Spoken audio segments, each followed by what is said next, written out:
I thought moving away to a quiet cabin would bring me the peace I deserved after a lifetime of hard work and endless sacrifice.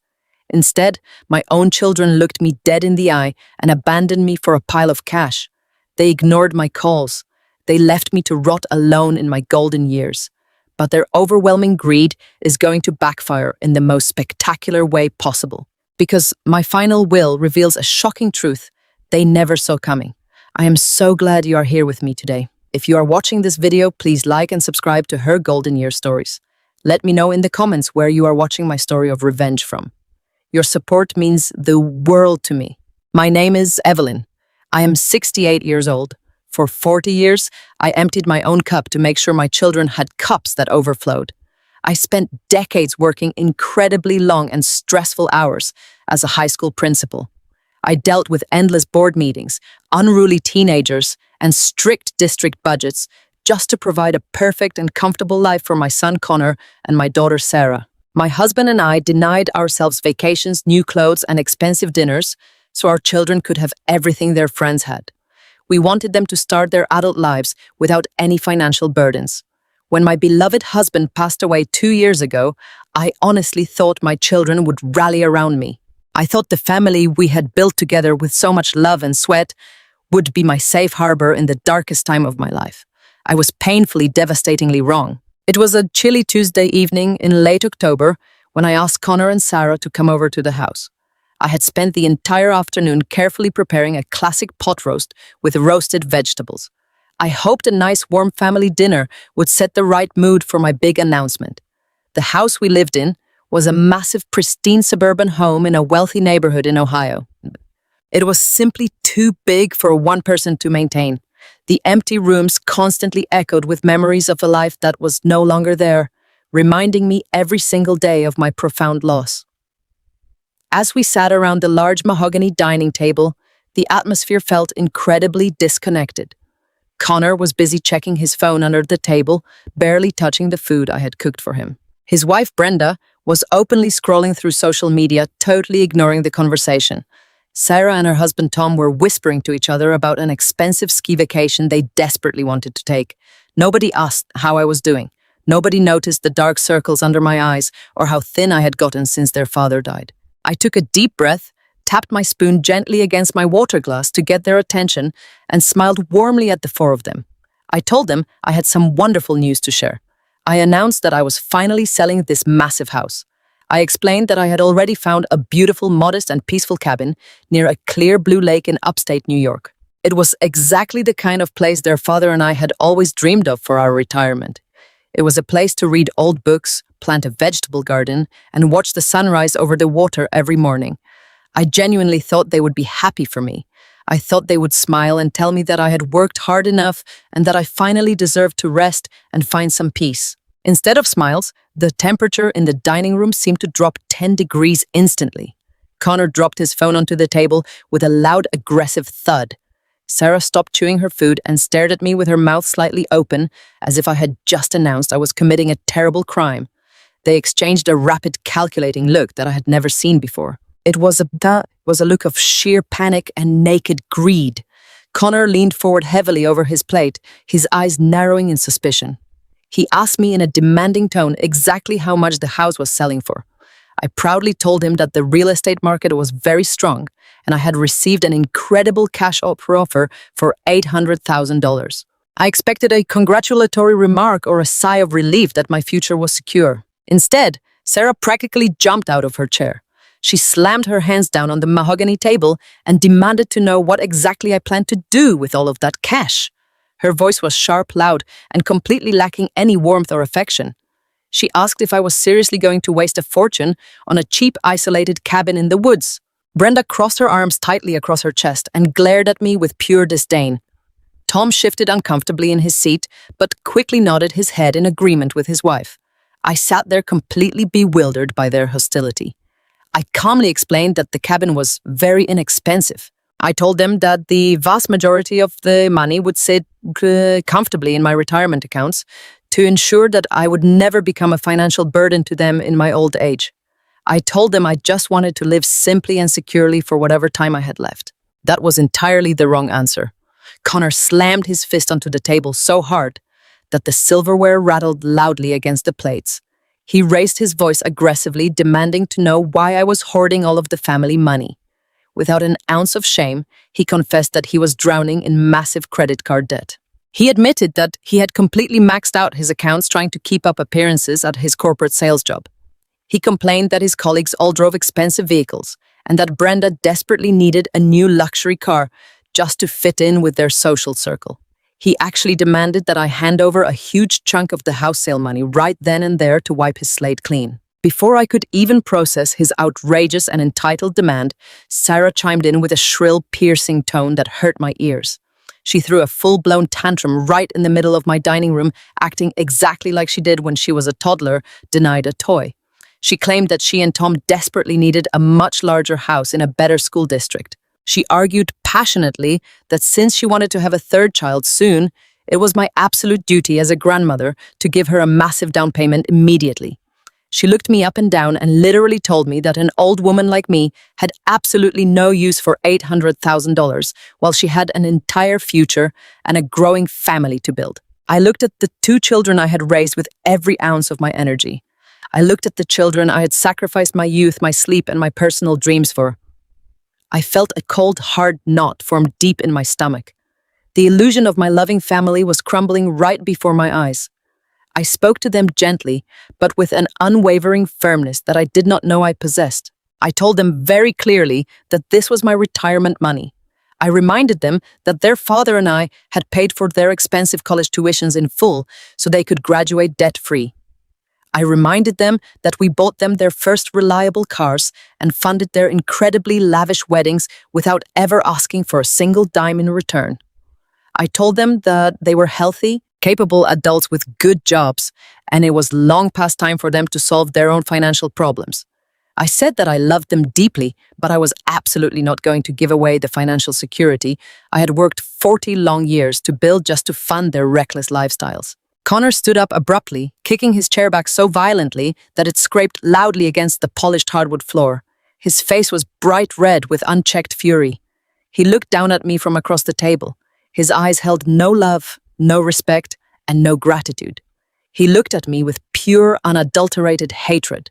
He pointed his finger directly at my face and delivered words that felt like a sharp knife twisting repeatedly into my heart.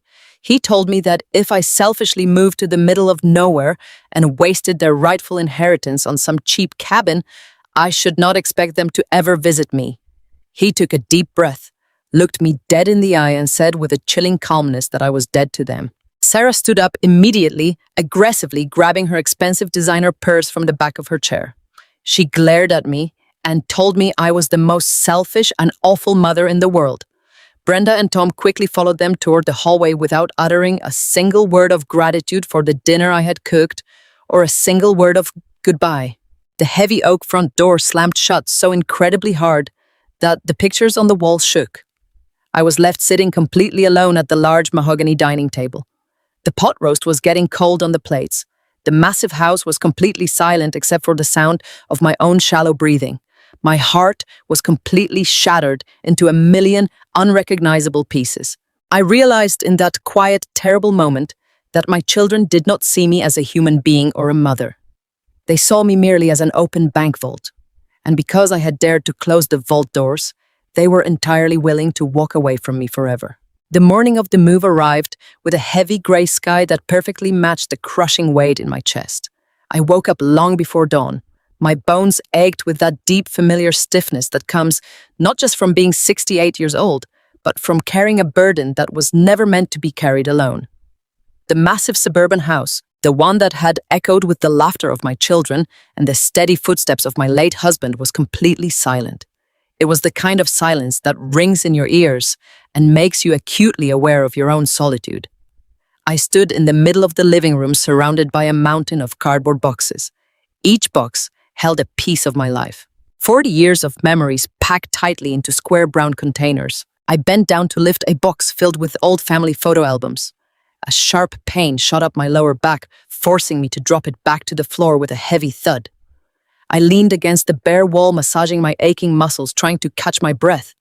I had been packing for 2 straight weeks without a single phone call, text message, or visit from Connor or Sarah. I had sorted through decades of accumulated belongings, wrapped fragile dishes in newspaper, and dismantled the physical evidence of our family history completely alone. My hands were blistered, my knuckles swollen, and my spirit was practically broken. The physical toll was brutal, but the emotional toll was entirely devastating. The hardest part was facing my late husband's study. Walking into that room felt like stepping onto sacred ground. His favorite leather armchair still bore the indentation of his shape. His collection of classic novels lined the high shelves. And his heavy oak desk, the one he had spent countless hours at, working to provide for our children, stood immovable in the center of the room. I tried to push the desk toward the doorway, but it would not budge an inch. I tried to lift the large crates of his books, but my knees buckled under the sheer weight of them. I sank to the floor right there in his study and buried my face in my hands. I needed help. I desperately needed the strong arms of the son my husband had raised and the organizational skills of the daughter we had loved so fiercely. Against my better judgment, I decided to swallow the last remaining shreds of my pride. I told myself that surely on the actual day of my departure, they would put aside their anger. Surely they would want to say goodbye to the only home they had ever known before it belonged to strangers. I pulled my phone from my apron pocket and dialed Sarah's number. My heart pounded wildly against my ribs as the phone rang. Once, twice, 3 times. I was just about to hang up when the line clicked open. There was no greeting, no warm hello, just the loud background noise of a television and Sarah's irritated sigh. She demanded to know what I wanted so early in the morning. I tried to keep my voice steady. I tried not to let her hear the desperation clawing at my throat. I told her that the moving truck was coming soon, but I was struggling with her father's heavy oak desk and the large boxes of his books. I asked if she and Tom, or maybe Connor, could spare just 2 short hours to help me load the last few items. I promised I would not bring up the sale of the house or the money. I just asked for my children to help their elderly mother lift a heavy burden. The silence on the other end of the line was thick and suffocating. When Sarah finally spoke, her voice was completely stripped of any daughterly affection. Her tone was sharp, icy, and dripping with absolute disdain. She told me that I was the one who decided to sell their childhood home out from under them. She said I was the one who selfishly hoarded the money they desperately needed. She took a slow, calculated breath and delivered the words that finally severed the invisible cord, tying my heart to hers. She said, "You chose this isolation, Mom. You chose that cheap cabin over your own flesh and blood. Figure it out yourself." Before I could even process the cruelty of her statement, she hung up. The sharp click of the disconnected call echoed in the empty study. I lowered the phone slowly, staring at the blank screen until it turned completely black. I did not cry. I think I had simply run out of tears to shed for them. Instead, a cold and hollow realization settled deep into my bones. I managed to flag down 2 sturdy teenage boys from the neighborhood who were walking down the street. I paid them $50 each to move the heavy desk and the remaining boxes into the rented moving truck. They were polite and efficient, offering me more kindness in 30 minutes than my own children had shown me in the past 2 years. Once the truck was loaded, I walked through the empty rooms one last time. Without the furniture, the rugs and the pictures on the walls, it was just an empty shell of wood and drywall. It was no longer a home. I walked out the front door, locked it firmly, and dropped the shiny brass key into the mailbox for the new owners. I climbed into the driver's seat of my car, started the engine, and pulled out of the driveway. I slowly drove down the tree-lined street I had known for 4 decades. As I turned the corner, I looked up into the rearview mirror. I watched the massive house shrink until it disappeared completely behind a row of tall oak trees. I was watching my entire past shrink away into nothingness. As the miles of highway stretched out in front of me, the brutal, unvarnished truth became undeniably clear. For 40 years, I had completely misunderstood my role in my children's lives. I thought my value came from my boundless love, my nurturing guidance, and my unwavering emotional support. But to Connor and Sarah, my love was utterly worthless unless it came attached to an open wallet. I was never a respected matriarch. I was merely a free babysitter for their convenience. I was an automatic teller machine they could kick and curse at when it suddenly stopped dispensing cash. They did not love me. They loved what I provided. The moment I stopped providing, the moment I dared to prioritize my own future, their supposed love evaporated into thin air. I gripped the steering wheel tightly, feeling the rough texture of the leather against my blistered palms. The deep sadness that had been crushing my chest for weeks began to harden into something else. It turned into a fierce, protective armor. If I was truly dead to them, as Connor had so aggressively declared, then I no longer owed them anything. I was driving toward a modest cabin in the woods completely alone, but for the first time in my entire life, I was finally driving toward my own freedom. The first few months at the cabin were a harsh lesson in the reality of silence. When you live in a bustling suburban home for 40 years, your ears become accustomed to the constant hum of life. The sound of the garage door opening, the television playing in the background, the heavy footsteps of children rushing up the stairs. Out here by the lake, the only sounds were the wind howling through the pine trees and the wooden floorboards creaking under my own solitary footsteps. I spent the autumn watching the leaves turn brilliant shades of red and gold, waiting for my phone to ring. I kept my ringer volume turned all the way up, carrying the device from the kitchen to the bedroom, terrified I might miss a call from Connor or Sarah. I convinced myself they just needed time to cool off. When November arrived, a foolish, desperate hope blossomed in my chest. Thanksgiving had always been our most sacred family tradition. For decades, I was the one who hosted. I was the one who woke up at dawn to prepare the turkey, bake the pies, and set a beautiful table for my family. I refused to believe they would let a holiday pass without reaching out.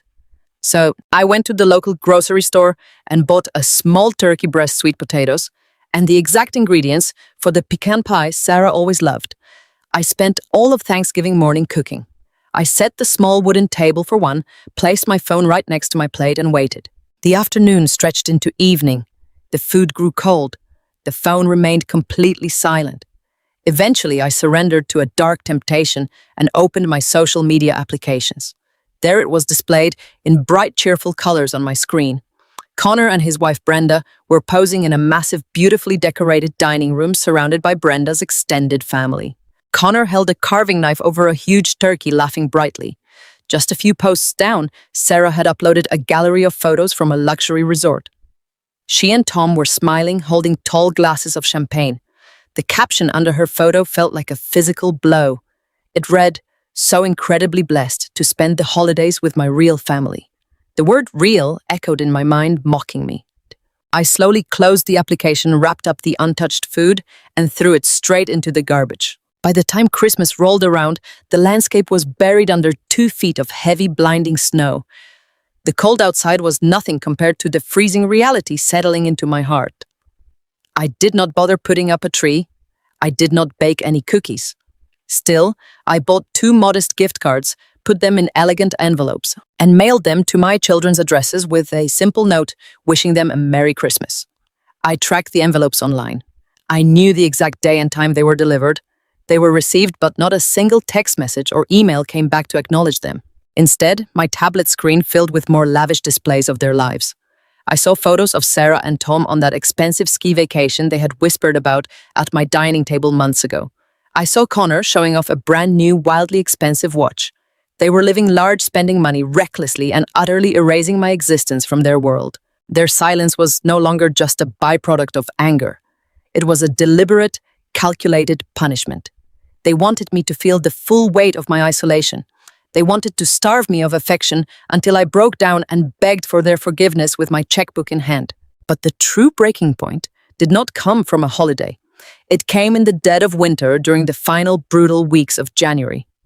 A massive blizzard had swept through upstate New York, knocking out the power lines and burying my driveway in insurmountable snowdrifts. The temperature inside the cabin plummeted.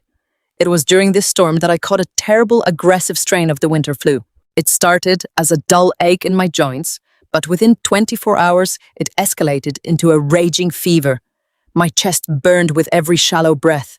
I lay under a pile of heavy wool blankets, shivering violently, my skin completely slick with cold sweat. I was so weak that I could not even stand up to fetch a glass of water from the kitchen. As the second night of the fever set in, a profound, primal panic gripped me.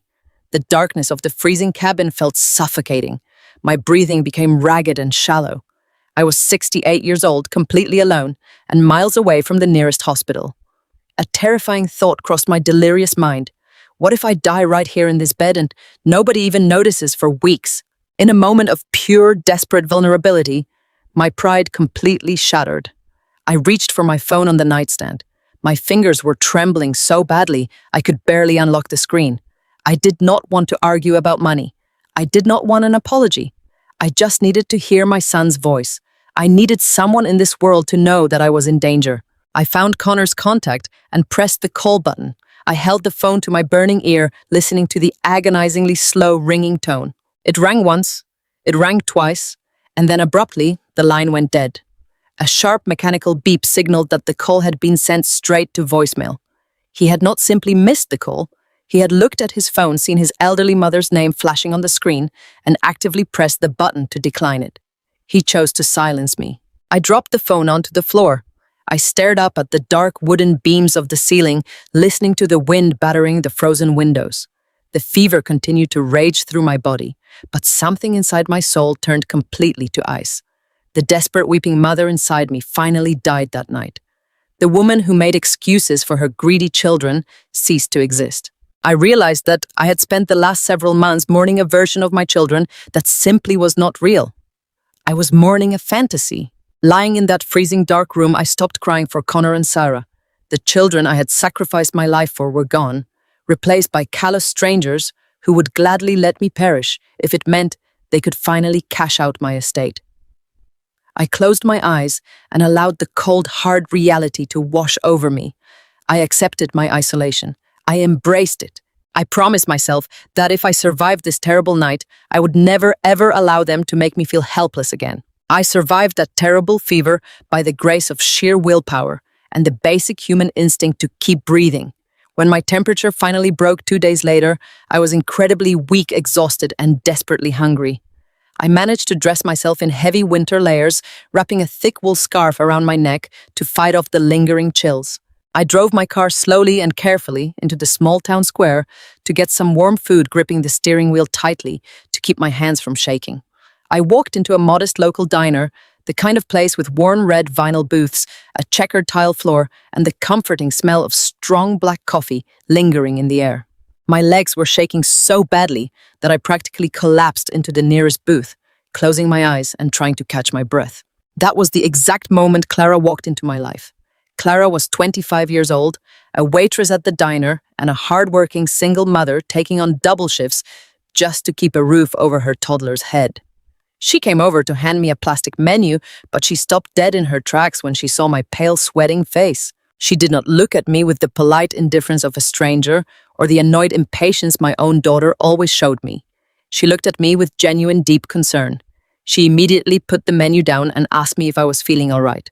I tried to force a polite smile and brush it off, saying I was just getting over a very bad winter flu. But my voice was barely a dry whisper. Clara did not just take my order and walk away. She hurried to the kitchen and brought me a large steaming bowl of homemade chicken soup and a heavy mug of hot tea with lemon. She kept checking on me between serving other crowded tables, making sure I was eating and drinking. When I finished my meal and tried to stand up to pay the bill, a severe wave of dizziness hit me hard. I stumbled forward and gripped the edge of the table to keep from falling to the floor. Clara was by my side in an absolute instant. She dropped her serving tray, caught my arm, and steadied my swaying body. She looked me right in the eyes and firmly told me she was not letting me drive home alone in my fragile condition. She called out to the diner manager, announced loudly that she was taking her break right now, and gently guided me out the glass doors to my car. She insisted on driving me all the way back to my cabin. She helped me inside, took off my heavy winter coat, and made sure I was safely settled on the living room sofa. She even checked my thermostat to make sure the heat was running properly and fetched me a glass of fresh water. Before she finally left to walk back to town, she wrote her personal phone number on a slip of paper. She pressed it into my hand and told me to call her day or night if I needed anything at all. I sat on my sofa clutching that small piece of paper, completely overwhelmed by her kindness. A young woman who owed me absolutely nothing, who was struggling to make ends meet herself, had just shown me more compassion in one single afternoon than my own wealthy, privileged children had shown me in years. It was a harsh but beautiful reality to accept. The very next morning, I woke up to the loud sound of scraping outside my bedroom window. I pulled back the curtains and saw a tall man in a thick winter coat shoveling the heavy snow off my driveway. He was working hard to clear a safe path from my car directly to my front door. I put on my warm robe and stepped outside into the freezing air to ask what he was doing. The man stopped shoveling, smiled warmly, and introduced himself as Pastor James from the local community church. He explained that Clara had called him late last night, worried about the nice lady living all alone in the cabin by the lake. He wanted to make sure I was not snowed in and to verify that I had enough groceries in my pantry to last the week. I was entirely speechless. I invited him inside for coffee, and we sat at my small wooden dining table talking for hours. I learned all about his community outreach programs, his deep dedication to the people in this small town, and the genuine goodness that drove his actions. Pastor James and Clara quickly became my lifelines. They did not just check on me once to ease their consciences and disappear. They became a constant, comforting presence in my daily life. Pastor James would stop by twice a week to chop firewood for my stove and clear the fresh snow from my porch. Clara would bring her 3-year-old son over on her rare days off, carrying plastic containers of warm stew and loaves of freshly baked bread. I watched Clara interact with her little boy on my living room floor. I saw the absolute devotion in her tired eyes, the way she prioritized his happiness and safety despite her grueling work schedule and incredibly tight budget. It reminded me so much of how I used to be when Connor and Sarah were young. But unlike my greedy children, Clara never asked me for a single dime. She firmly refused to take my money when I tried to pay her for the soup or for driving me home. Pastor James turned down every cash donation I offered for his firewood. They told me that neighbors take care of neighbors, and that was simply how things worked in their tight-knit community. As the brutal winter slowly melted into a bright blooming spring, my broken heart began to thaw, right along with the frozen lake. The deep, agonizing wound left by my biological children was still there, but it no longer consumed my every waking thought. I actually found myself smiling again. I found immense joy in teaching Clara's little boy how to plant tomato seeds in my new backyard vegetable garden. I found comfort in attending Sunday morning services and listening to Pastor James speak passionately about grace, loyalty, and community support. I found true unconditional love in the company of people who valued my presence, my stories, and my hard-earned wisdom. They loved me for exactly who I was, a 68-year-old retired school principal, living a quiet life in a modest cabin. They had absolutely no idea about the massive retirement accounts sitting securely in my bank, or the lifetime of valuable assets my late husband and I had built over decades. To them, I was just Evelyn. That beautiful realization brought me a kind of profound peace I had never known before. I finally understood that true family is not defined by bloodlines or birth certificates. Family is defined by loyalty, by shared respect, and by showing up to help when things get difficult. I felt incredibly strong again. My aging body had fully recovered from the terrible flu, and my mind was sharper than ever. I spent my long afternoons reading classic novels on my back porch, enjoying the quiet ripple of the lake water, and sharing simple, honest meals with Clara and Pastor James. I entirely stopped looking at my cell phone hoping for a text message from Connor or Sarah. I stopped checking their social media pages to see what luxury vacations they were taking with my money. I had completely accepted my new reality. I was happy, healthy, and finally free from the toxic expectations of my past. I firmly believed the family drama was permanently behind me. I thought my greedy children had truly forgotten I existed, leaving me to enjoy my golden years in peace. But the universe has a very cruel way of testing our peace, just when we finally get comfortable. 8 peaceful months passed by the lake. I had built a quiet and beautiful life for myself. My days were filled with the simple joys of tending to my garden, reading books on the porch, and sharing warm meals with Clara and Pastor James. They were my true family now. I was finally living the golden year story I had always dreamed of, entirely free from the toxic demands of my biological children. I had not heard a single word from Connor or Sarah since the day I moved. No phone calls, no text messages, not even a cheap holiday card. I was completely at peace with their silence, but the universe has a very funny way of testing your peace just when you get comfortable. It started on a crisp Tuesday morning in early June. I was pouring my morning coffee when Pastor James knocked on my door. He was holding a local newspaper with a massive headline taking up the entire front page.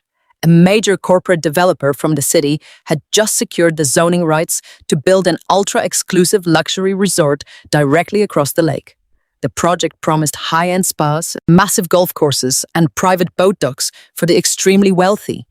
And my modest little property was sitting right on the edge of their newly prized territory. 2 days later, a land appraiser representing the developers knocked on my door.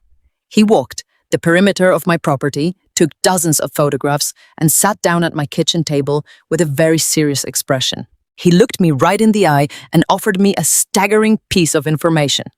Because of my cabin's prime waterfront location and the massive scale of the upcoming resort, my little piece of isolated land was suddenly appraised at over $4 million. I sat there in pure shock. $4 million. I had bought this cabin for a fraction of that price just to find some quiet. I did not care about being a millionaire. I already had everything I needed to be happy. I politely told the appraiser I would think about his evaluation and showed him to the door. I assumed my quiet life would just continue as normal. I severely underestimated the speed at which pure greed travels. The news of the multi-million-dollar resort development hit the regional business papers by Thursday.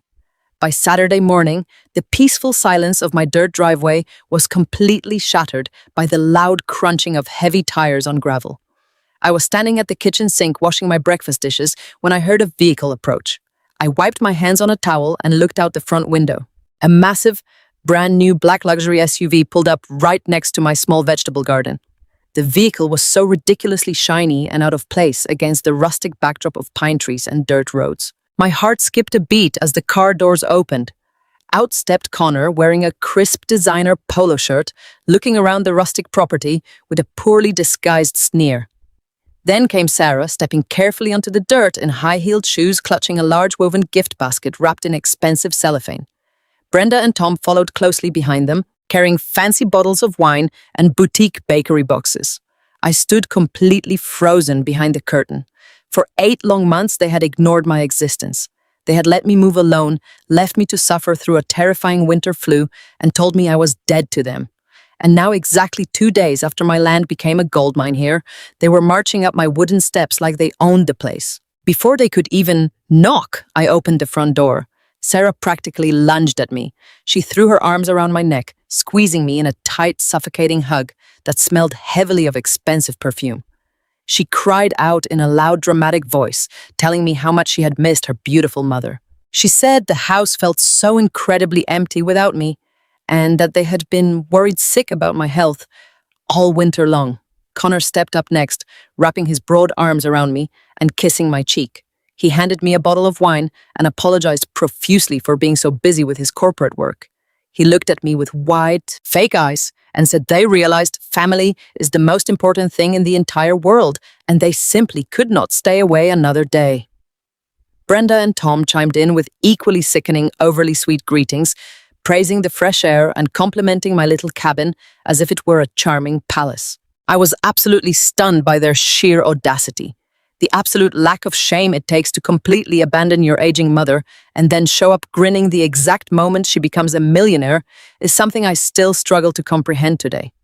My very first instinct was to scream at them. I wanted to throw their expensive gift basket right into the dirt and order them off my property immediately. I wanted to remind them of the cruel words they shouted at me in my old dining room.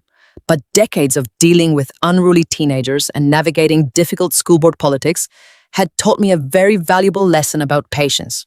When someone is trying to play a manipulative game with you, sometimes the smartest move is to let them think they are winning. I looked at their greedy, smiling faces and made a rapid tactical decision. I let my shoulders slump forward slightly. I softened my gaze and let my hands tremble just a tiny bit as I took the gift basket from Sarah. I painted a look of overwhelmed, tearful joy onto my face.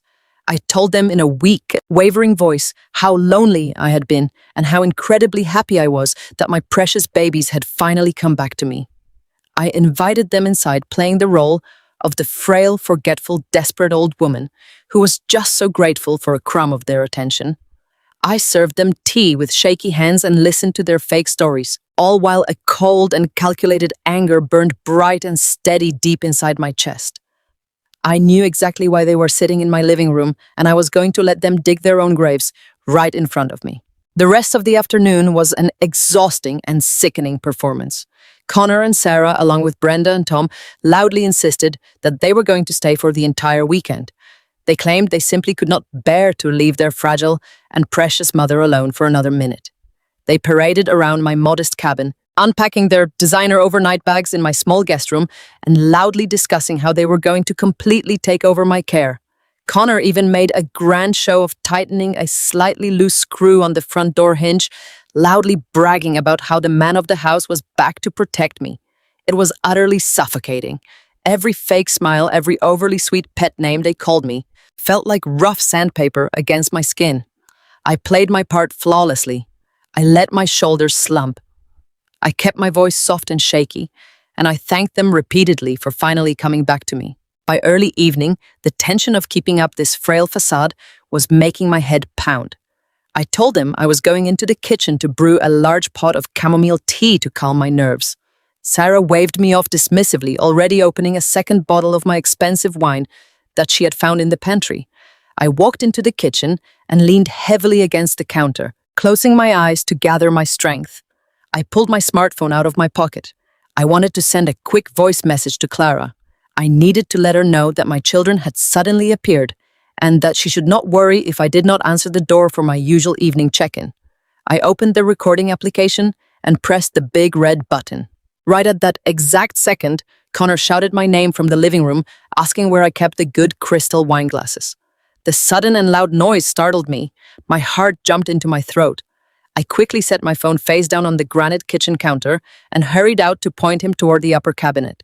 In my panic to maintain my helpless old woman disguise, I completely forgot to stop the recording. The phone sat there on the counter, its silent microphone capturing every single sound in the open concept cabin. Needing a desperate moment to breathe, I grabbed my thick wool shawl from the hook by the door and told them I was stepping out onto the back porch for some fresh air. Brenda rolled her eyes and told me not to catch a cold, but none of them offered to join me. I stepped outside and closed the heavy wooden door behind me. The cool night air hit my face, bringing a small measure of relief. I stood out there in the dark for a good 20 minutes, staring out at the calm water of the lake, listening to the crickets, and trying to steady my racing heart. I was trying to figure out what their exact game was. I knew they were after the new value of the land, but I needed to know how they planned to get it from me. When I finally walked back inside, the four of them were huddled close together on my living room sofas, their voices dropping into hushed whispers.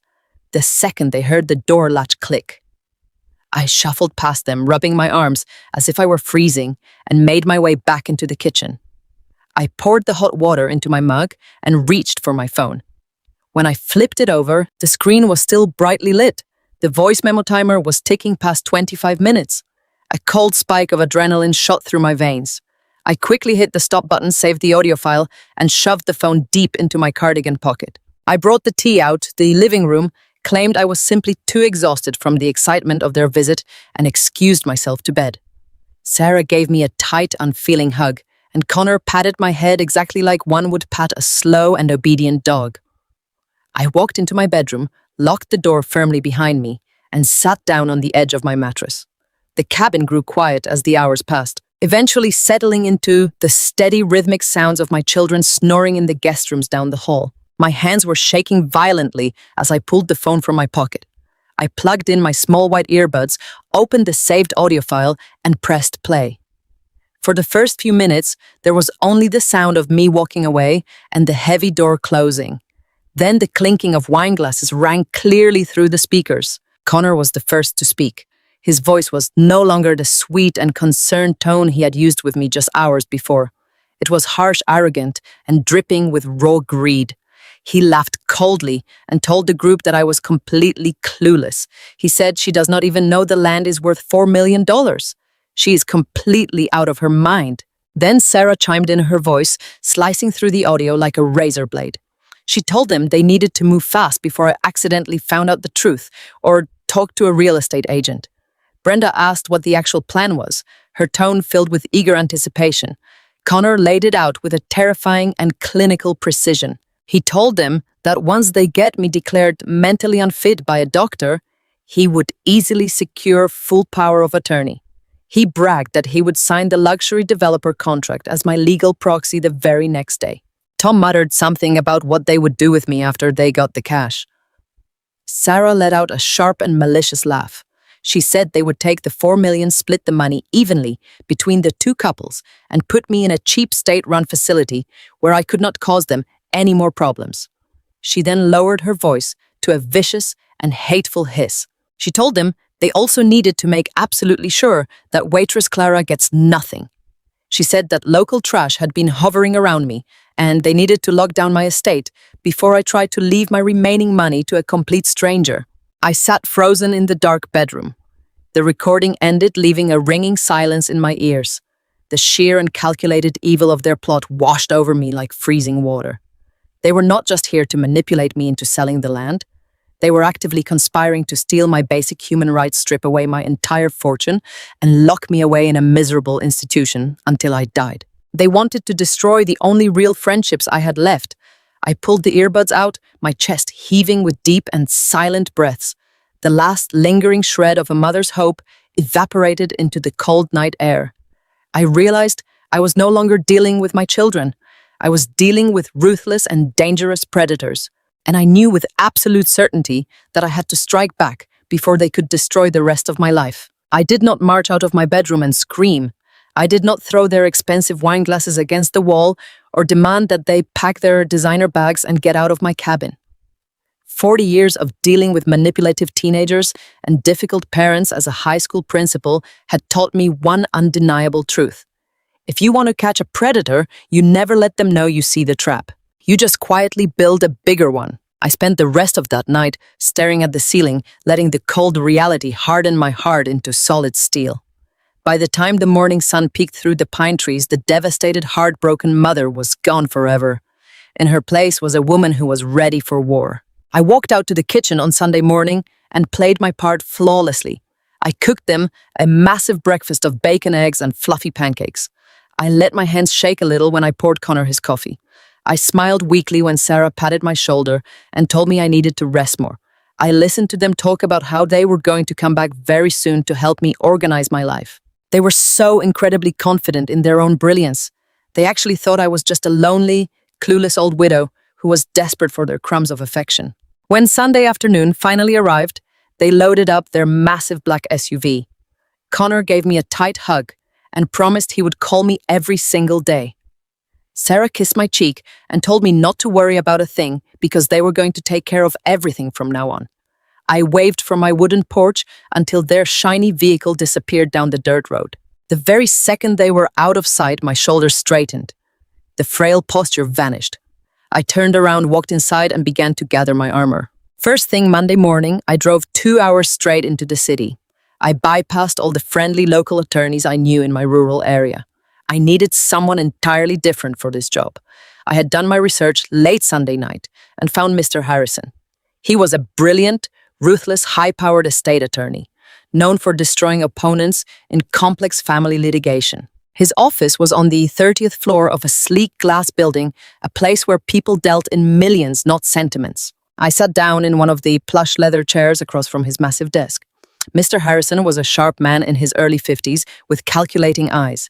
He looked at me, probably expecting a weeping grandmother confused about her will or seeking mediation.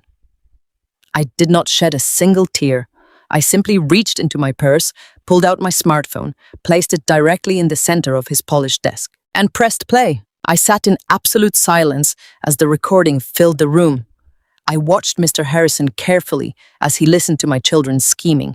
I watched his eyebrows raise as Connor bragged about getting me declared mentally unfit. I saw his jaw tighten as Sarah hissed about putting me in a cheap state facility and stealing the $4 million for themselves. When the audio finally stopped, the silence in the luxurious office was heavy and thick. Mr. Harrison looked at me with a completely new level of respect. He leaned forward, rested his elbows on the desk, and asked me exactly what I wanted to do. I told him I wanted to build an impenetrable fortress. I wanted to make absolutely certain that my biological children could never touch a single dime of my money, a single grain of dirt on my land, or have any say whatsoever over my medical decisions. I wanted a legal trap so perfectly designed that by the time they realized they were caught, the doors would already be locked forever. Mr. Harrison smiled. It was a cold, predatory smile, and I knew I had hired the right man. We spent the next 4 hours quietly and systematically restructuring my entire life. We bypassed a standard will entirely. A standard will can easily be contested in probate court by greedy children claiming their mother was not of sound mind. Instead, Mr. Harrison drafted an irrevocable trust. He explained that an irrevocable trust acts like a heavy steel vault. Once I placed my assets inside it, they legally no longer belonged to Evelyn Hayes as an individual. They belonged to the trust itself, managed by a strict set of rules that could not be changed or overridden by anyone, not even someone holding a fraudulent power of attorney. We immediately transferred the $800,000 in cash I had from selling my suburban house directly into the trust. Then we transferred the deed to my cabin, and the land now appraised at over $4 million right in beside the cash. Even if Connor somehow bribed a shady doctor to declare me incompetent, even if he marched into a courtroom and got himself appointed as my legal guardian, he would find absolutely nothing to take. I was officially, legally separated from my own wealth. To the outside world, my pockets were completely empty, but inside the trust, my legacy was ironclad and secure. We did not stop there. We drafted entirely new medical directives and named Pastor James and Clara as my sole healthcare proxies, completely removing Connor and Sarah from any authority over my physical well-being. I then drafted a new, incredibly specific will for whatever personal items remained outside the trust. I left exactly $1 to Connor and $1 to Sarah. Mr. Harrison explained that leaving them a specific, insultingly small amount proved to the court that I had not simply forgotten them in my old age. It proved I knew exactly who they were and deliberately chose to leave them nothing else. When I walked out of that high-rise building late Monday afternoon, the heavy, suffocating fear that had gripped my chest the night before was completely gone. I felt lighter. I felt incredibly powerful.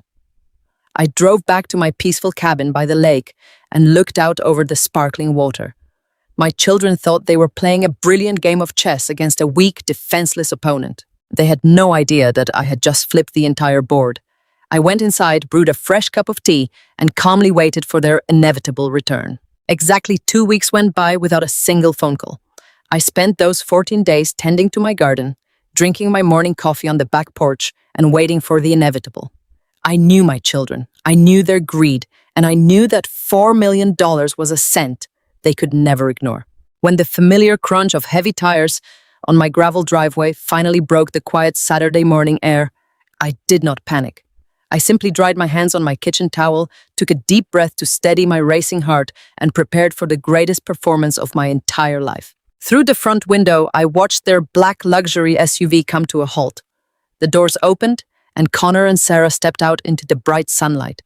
But this time they were not alone. A man in his early 50s stepped out of the back seat. He was wearing a sharp-tailored gray suit that looked entirely out of place in the middle of the woods. He carried a sleek brown leather briefcase and adjusted his silver-framed glasses with a practiced clinical precision. I recognized the type immediately. After 40 years working as a high school principal, dealing with district psychiatrists and state evaluators, I knew exactly what a mental fitness assessment looked like. My children had brought their hired gun. I opened the front door with a warm, welcoming smile plastered across my face. Sarah rushed up the wooden steps and wrapped me in a suffocating hug, kissing my cheek with lips that felt like ice. Connor followed right behind her, placing a heavy hand on my shoulder. He gave me a bright, artificial smile and motioned to the man standing at the bottom of the steps. He casually introduced him as Dr. Phillips, claiming he was an old family friend who just happened to be in the area and wanted to meet me. The lie was so blatant, so utterly transparent, that it almost made me laugh out loud. But I kept my expression perfectly pleasant. I welcomed Dr. Phillips inside, playing the role of the gracious, unsuspecting host. We moved into the small living room. Sarah immediately took control, bustling into my kitchen to boil water for tea, acting as though she were the lady of the house caring for an invalid. Connor guided me to the sofa, gently pushing me down onto the cushions with a patronizing pat on my knee. Dr. Phillips sat directly across from me, placing his leather briefcase on my coffee table. He did not look around the room or make small talk. about the beautiful lake view. His eyes were locked firmly on me, observing my posture, my breathing, and the way my hands rested in my lap. I knew exactly what he was doing. He was building a baseline. When Sarah returned with a tray of rattling teacups, the interrogation began. Dr. Phillips leaned forward, resting his elbows on his knees, and adopted a voice so slow and overly gentle, it was insulting. He spoke to me as if I were a confused toddler. He asked me how I was enjoying the country air. He asked if I found it difficult to manage such a remote property all by myself. I nodded slowly, deliberately letting my shoulders slump forward. I told him in a quiet, trembling voice that the quiet was nice, but the days did get very long and confusing. Then the questions shifted, becoming much more specific and calculated. Dr. Phillips asked me if I knew exactly what day of the week it was. He asked me to tell him the current date and the year. I looked down at my hands and took a long, hesitant pause. I let the silence stretch out, watching from the corner of my eye as Connor and Sarah exchanged a quick, eager glance. I furrowed my brow, tapped my chin as if struggling to grasp a simple memory, and then gave him a date that was exactly 3 days in the past. I quickly apologized, letting my voice flutter with fake embarrassment. I told him that out here in the woods, the days just blend together, and my memory simply is not what it used to be. Dr. Phillips smiled reassuringly, pulling a small silver pen and a notepad from his inner jacket pocket. He jotted down a quick note. I knew precisely what he was writing. He was documenting my supposed cognitive decline. The sheer audacity of my children sitting there watching a stranger interrogate their mother to steal her life savings made my blood boil. A fierce, protective rage roared in my chest, but I kept it locked tightly behind a mask of vulnerable confusion. Dr. Phillips pressed further, steering the conversation exactly where Connor wanted it to go. He asked me about my finances. He wondered out loud how I managed to pay my utility bills out here, and asked if I remembered exactly how much I had sold my large suburban house for last year. He framed it as a casual question, just a friendly inquiry about my transition to retirement. I raised a shaking hand to my temple and rubbed my head. I looked at Connor with wide, helpless eyes. I told the doctor that I honestly could not recall the exact numbers anymore. I whispered that money always gave me such a terrible headache lately, and that the paperwork was simply too overwhelming for my tired mind. I confessed that I often forgot to check my mail, letting them believe my daily affairs were falling into complete disarray. Sarah let out a dramatic, sorrowful sigh, placing her hand over her heart in a sickening display of fake pity. She looked at the doctor and murmured that it was just so hard watching her brilliant mother decline like this. Connor reached over and squeezed my arm, playing the role of the devoted son to absolute perfection. They were utterly convinced their malicious plan was working flawlessly. They thought I was a fragile, broken old woman, ready to be swept away into a state facility. Dr. Phillips nodded slowly, his pen scratching against the paper with a steady rhythm.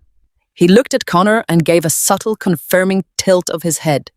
The evaluation was complete. They had exactly what they came for. They had successfully ambushed me in my own home, completely unaware that I was the one who had set the trap, and they had just walked right into the cage. Dr. Phillips snapped his briefcase shut with a sharp metallic click that echoed loudly in the small, quiet living room. He offered me a tight, patronizing smile, told me to get plenty of rest, and politely excused himself to the front porch to make a phone call. The very second the heavy wooden door clicked shut behind him, the entire atmosphere inside my cabin shifted. The suffocating, overly sweet tension that my children had brought into my home vanished instantly. It was replaced by a cold, clinical, and predatory efficiency. Connor reached down into his sleek leather overnight bag, resting against the side of the sofa. When his hand emerged, he was holding a thick, heavy stack of crisp legal documents. They were stapled at the top corner, thick with legal jargon and reeking of absolute betrayal. He slid them onto the wooden coffee table, placing them directly next to my empty teacup. He leaned forward, resting his elbows heavily on his knees, and looked at me with an expression of deeply manufactured pity. "Mom," he began, his voice dropping an octave into a tone of absolute sickening condescension. "You heard the doctor evaluate you today. Your mind is slipping. It is simply not safe for you to be living all the way out here by yourself anymore. You are forgetting important dates. You are completely confused about your basic finances. You are incredibly vulnerable out here in the woods." He gently tapped the thick stack of papers with his index finger, staring at me with cold, calculating eyes. These are power of attorney documents, Mum, both medical and financial. Sarah and I had a top-tier lawyer draft them up last week just to be safe. It is time to pass the torch. Sign these papers so I can legally manage your medical care and your financial needs. I will take over the heavy burden of the property, the taxes, the bills, and your complex healthcare decisions. You will never have to worry about a single difficult thing ever again. We are doing this because we love you. I looked down at the stark white documents, my heart beating a slow and steady rhythm against my ribs. The sheer breathtaking audacity of his presentation was almost impressive. He spoke as if he were offering me a magnificent gift. He acted as if stripping away my entire personal autonomy and stealing my life savings was an act of profound filial devotion. I let my hands tremble visibly as I hovered them over the crisp white pages. I looked back up at Connor and then over at Sarah, playing the role of the frightened, overwhelmed, and confused old woman to absolute perfection. I asked them what this actually meant for my house. I deliberately let my voice waver and crack with fake fear. I asked if this meant I could not live here in my cabin anymore. I asked if this meant they would control all my bank accounts and my retirement money. I pretended to hesitate, pulling my shaking hands back to my chest and shaking my head from side to side as if I were absolutely terrified of losing my precious independence. That simple, calculated act of hesitation was all it took for Sarah to lose her patience. Her carefully constructed mask shattered completely into a million jagged pieces. The sweet, concerned, loving daughter vanished in a fraction of a second. Her face hardened into a vicious mask of pure, ugly rage. She slammed her expensive designer purse down onto the sofa cushions and leaned aggressively into my personal space. The expensive floral perfume she wore suddenly smelled incredibly toxic and suffocating. She told me to sign it, her voice freezing cold and entirely merciless. She demanded that I sign the papers right now and stop making this so incredibly difficult for everyone. She explicitly threatened that if I refused to sign them today, they would drag me into a courtroom. They would bring Dr. Phillips to testify under oath about my failing memory and my severe cognitive decline. She said they would embarrass me publicly in front of a judge, and the state would strip me of my legal rights anyway. She promised the judge would force me into a locked psychiatric ward, and I would have absolutely nothing left. She told me to do it the easy way, or they would happily destroy whatever tiny shred of dignity I thought I had left. The raw, unfiltered venom in her threatening voice hung heavily in the quiet cabin, drowning out the peaceful sounds of the lake outside. I looked directly into my daughter's eyes, and I did not see the little girl I had raised with so much love and sacrifice. I saw a greedy, ruthless, unrecognizable stranger who was perfectly willing to destroy her own mother for a pile of cash. I felt a hot prickle build behind my eyes, and tears slowly began to spill over my lashes and roll down my wrinkled cheeks. Sarah and Connor looked at each other with triumphant, victorious smirks spreading across their faces. They thought my tears were born from profound sadness, deep fear, and ultimate defeat. They truly believed they had broken me, but they were entirely wrong. These were not tears of sadness or surrender. These were tears of absolute cold and unwavering finality.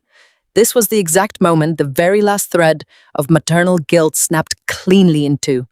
They had finally shown me exactly who they were, and I realized I no longer owed them a single ounce of mercy or protection. I wiped my wet cheeks with the back of my trembling hand and sniffled softly, playing the defeated victim one last time. I looked down at the thick legal papers and told them I was simply too overwhelmed and exhausted to read through all this complicated terminology right now. I begged them to give me just a few days to accept my new tragic reality. I told them to come back on Saturday evening. I whispered the words while keeping my head bowed in a posture of total, pathetic surrender. I told them to come back for a nice, quiet family dinner. I promised I would have a local notary, e-public waiting right here in the living room, and I would sign everything over to them exactly as they wanted. Connor smiled a bright, predatory smile and patted my shoulder, praising me for finally being reasonable. They packed their bags a few hours later, completely thrilled with their guaranteed victory, and left me alone in the cabin. They had no idea they were walking straight into the most devastating trap of their lives. Saturday evening arrived with a heavy, suffocating warmth that perfectly matched the atmosphere inside my cabin.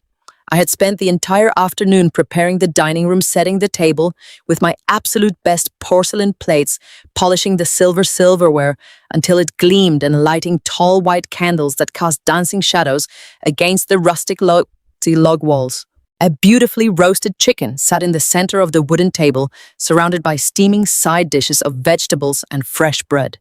To any outsider looking through the front window, it would appear to be a picture-perfect family dinner. A loving, aging mother sharing a warm meal with her devoted children. But the air inside the cabin was thick with toxic, unspoken greed. Connor and Sarah sat across from me, flanked by their equally smug spouses, Brenda and Tom.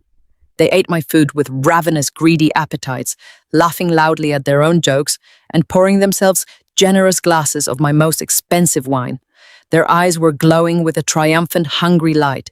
They were practically vibrating with anticipation in their seats. In their twisted minds, they were merely minutes away from stealing $4 million and locking me away in a miserable state-run facility. They thought I was completely oblivious to the slaughter they had so carefully planned. As soon as the last dinner plates were cleared away, Connor could not contain his greedy excitement any longer. He reached down into his sleek leather bag and pulled out the thick stack of fraudulent legal documents. He placed them directly in front of me, smoothing the crisp white pages with a patronizing, heavy-handed pat. He pulled a heavy gold fountain pen from his breast pocket and offered it to me with a bright, artificial smile that made my stomach churn with absolute disgust. He spoke to me in that slow, condescending tone he had used all week long. He told me to just sign on the dotted lines, Mom. He promised that once my signature was firmly on the paper, all my worries and confusions would simply vanish into thin air. He said they would take over the stressful burden of the property, the taxes, and my complex medical care, allowing me to finally rest and be at peace. Sarah leaned forward across the table, her eyes locked intensely onto the gold pen, her breathing shallow and fast with anticipation. Brenda and Tom exchanged a greedy, knowing glance, already spending the millions in their heads. I looked at the pen extended toward me. I looked at my son, the boy I had raised with every ounce of my strength, and my daughter, who had plotted to throw me away like useless garbage. I did not take the pen. I simply folded my hands neatly in my lap and smiled a calm, serene smile. Right at that exact second, the heavy brass knocker on my front door echoed loudly and sharply through the silent cabin. Connor frowned deeply, his hand freezing in midair with the pen. Sarah snapped her head toward the door, clearly annoyed by the unexpected interruption to their grand finale. I calmly stood up, smoothing the front of my floral dress. I told them in a steady voice that my guests had finally arrived. I walked to the heavy wooden door, turned the lock, and pulled it wide open. Mr. Harrison stepped inside, wearing a razor-sharp black suit and carrying a thick leather briefcase that looked like a weapon. Right behind him walked Pastor James, his face set in a grim protective scowl, and Clara, who looked at my biological children with a fierce, unwavering glare of pure disgust. The temperature in the dining room plummeted instantly. Connor dropped the gold pen onto the table where it landed with a loud, ringing clatter. Sarah stood up abruptly, her chair scraping harshly against the wooden floorboards. She demanded to know who these strangers were and what they were doing invading a private family dinner without permission. I did not answer her with words. My posture, which had been slumped and frail all week long to feed their delusions, suddenly straightened up.